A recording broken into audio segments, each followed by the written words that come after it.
Hello everyone, welcome to Words and Wonders. Today I will be reading one of the many stories by H.P. Lovecraft, Dagon. Please like and subscribe if you like what I do here. Now, let's begin. I am writing this under an appreciable mental strain, since by tonight I shall be no more, penniless and at the end of my supply of the drug which alone makes life endurable. I can bear the torture no longer, and shall cast myself from this garret window into the squalid street below. Do not think from my slavery to morphine that I am a weakling or a degenerate. When you have read these hastily scrawled pages, you may guess, though never fully realize, why it is that I must have forgetfulness or death. It was in one of the most open and least frequented parts of the broad Pacific that the packet of which I was supercargo fell a victim to the German sea raider. The Great War was then at its very beginning, and the ocean forces of the Hun had now completely sunk to their later degradation, so that our vessel was made a legitimate prize, whilst we of her crew were treated with all the fairness and consideration due to us as naval prisoners. So liberal indeed was the discipline of our captors, that 5 days after we were taken, I managed to escape alone in a small boat with water and provisions for a good length of time. When I finally found myself adrift and free, I had but little idea of my surroundings. Never a competent navigator, I could only guess vaguely by the sun and stars that I was somewhat south of the equator. Of the longitude I knew nothing, and no island or coastline was in sight. The weather kept fair, and for uncounted days I drifted aimlessly beneath the scorching sun, waiting either for some passing ship or to be cast on the shores of some habitable land. But neither ship nor land appeared, and I began to despair in my solitude upon the heaving vastness of unbroken blue. The change happened whilst I slept. Its details I shall never know, for my slumber, though troubled and dream-infested, was continuous. When at last I awaked, it was to discover myself half sucked into a slimy expanse of hellish black mire, which extended about me in monotonous undulations as far as I could see, and in which my boat lay grounded some distance away, though one might well imagine that my first sensation would be of wonder at so prodigious and unexpected a transformation of scenery. I was in reality more horrified than astonished, for there was in the air, and in the rotting soil, a sinister quality which chilled me to the very core.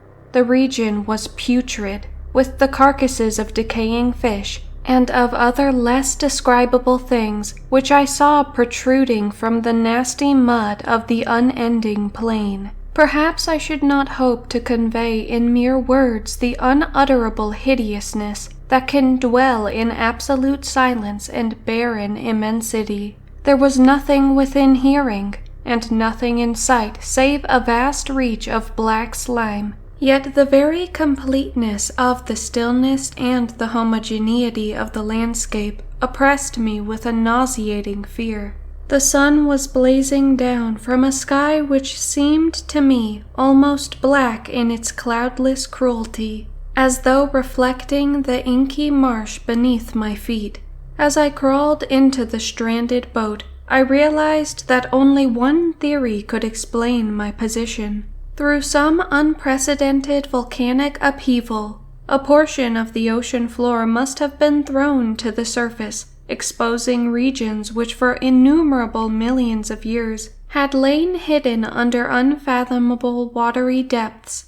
So great was the extent of the new land which had risen beneath me, that I could not detect the faintest noise of the surging ocean, strain my ears as I might, nor were there any seafowl to prey upon the dead things. For several hours I sat thinking or brooding in the boat, which lay upon its side and afforded a slight shade as the sun moved across the heavens.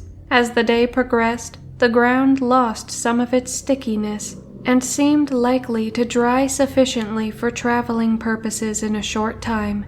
That night I slept but little, and the next day I made for myself a pack containing food and water, preparatory to an overland journey in search of the vanished sea and possible rescue. On the third morning I found the soil dry enough to walk upon with ease. The odor of the fish was maddening, but I was too much concerned with graver things to mind so slight an evil, and set out boldly for an unknown goal. All day I forged steadily westward, guided by a faraway hummock which rose higher than any other elevation on the rolling desert. That night I encamped, and on the following day still traveled toward the hummock, though that object seemed scarcely nearer than when I had first espied it. By the fourth evening I attained the base of the mound, which turned out to be much higher than it had appeared from a distance, an intervening valley setting it out in sharper relief from the general surface. Too weary to ascend, I slept in the shadow of the hill. I know not why my dreams were so wild that night, but ere the waning and fantastically gibbous moon had risen far above the eastern plain, I was awake in a cold perspiration, determined to sleep no more. Such visions as I had experienced were too much for me to endure again, and in the glow of the moon I saw how unwise I had been to travel by day. Without the glare of the parching sun, my journey would have cost me less energy. Indeed, I now felt quite unable to perform the ascent which had deterred me at sunset. Picking up my pack, I started for the crest of the eminence. I have said that the unbroken monotony of the rolling plain was a source of vague horror to me, but I think my horror was greater when I gained the summit of the mound and looked down the other side into the immeasurable pit or canyon, whose black recesses the moon had not yet soared high enough to illumine. I felt myself on the edge of the world, peering over the rim into a fathomless chaos of eternal night. Through my terror ran curious reminiscences of Paradise Lost, and of Satan's hideous climb through the unfashioned realms of darkness. As the moon climbed higher in the sky, I began to see that the slopes of the valley were not quite so perpendicular as I had imagined. Ledges and outcroppings of rock afforded fairly easy footholds for a descent, whilst after a drop of a few hundred feet, the declivity became very gradual. Urged on by an impulse which I cannot definitely analyze, I scrambled with difficulty down the rocks and stood on the gentler slope beneath, gazing into the Stygian deeps where no light had yet penetrated.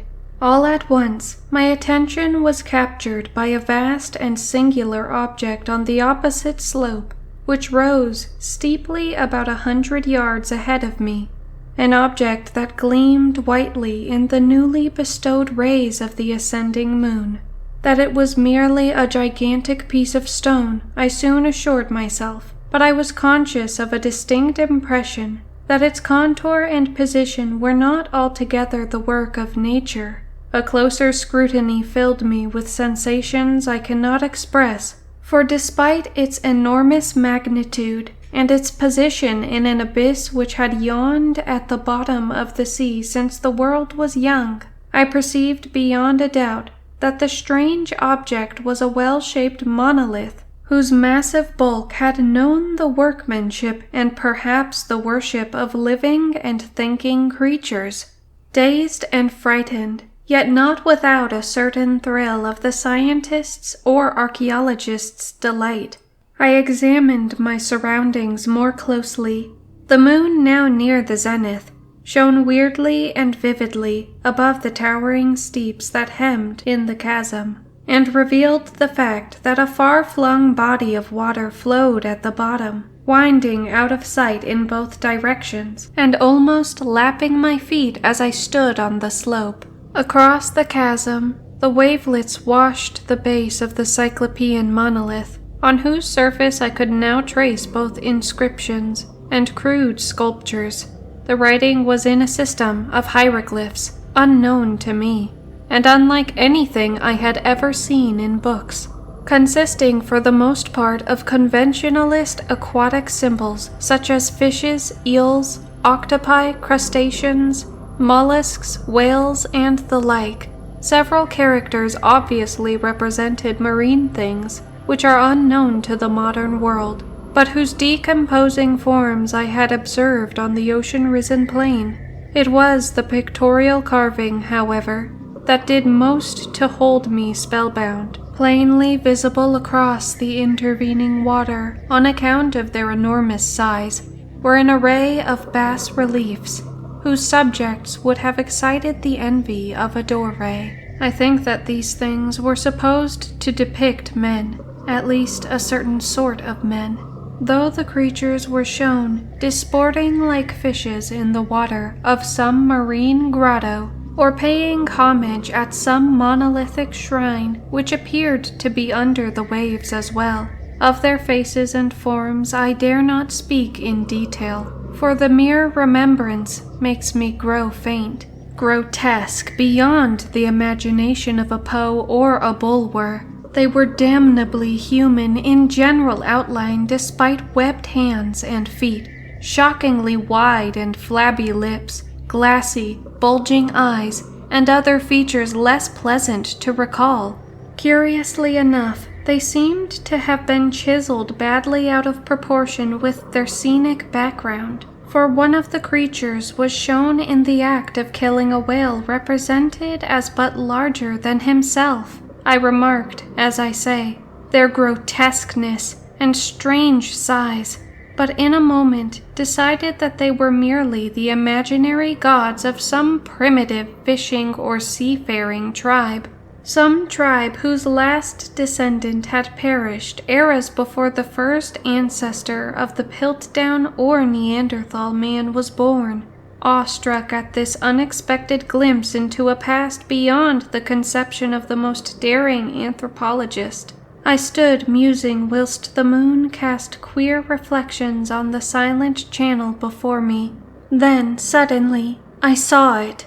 With only a slight churning to mark its rise to the surface, the thing slid into view above the dark waters. Vast, Polyphemus-like and loathsome, it darted like a stupendous monster of nightmares to the monolith, about which it flung its gigantic scaly arms, and while it bowed its hideous head and gave vent to certain measured sounds, I think I went mad then. Of my frantic ascent of the slope and cliff, and of my delirious journey back to the stranded boat, I remember little. I believe I sang a great deal, and laughed oddly when I was unable to sing. I have indistinct recollections of a great storm, some time after I reached the boat. At any rate, I know that I heard peals of thunder, and other tones which nature utters only in her wildest moods. When I came out of the shadows, I was in a San Francisco hospital, brought thither by the captain of the American ship which had picked up my boat in mid-ocean. In my delirium I had said much, but found that my words had been given scant attention. Of any land upheaval in the Pacific, my rescuers knew nothing, nor did I deem it necessary to insist upon a thing which I knew they could not believe. Once I sought out a celebrated ethnologist and amused him with peculiar questions regarding the ancient Philistine legend of Dagon, the fish god. But soon perceiving that he was hopelessly conventional, I did not press my inquiries. It is at night, especially when the moon is gibbous and waning, that I see the thing. I tried morphine, but the drug has given only transient surcease, and had drawn me into its clutches as a hopeless slave. So now I am to end it all, having written a full account for the information or the contemptuous amusement of my fellow men. Often I ask myself if it could not all have been a pure phantasm, a mere freak of fever as I lay sun-stricken and raving in the open boat after my escape from the German man-of-war. This I ask myself, but ever does there come before me a hideously vivid vision in reply.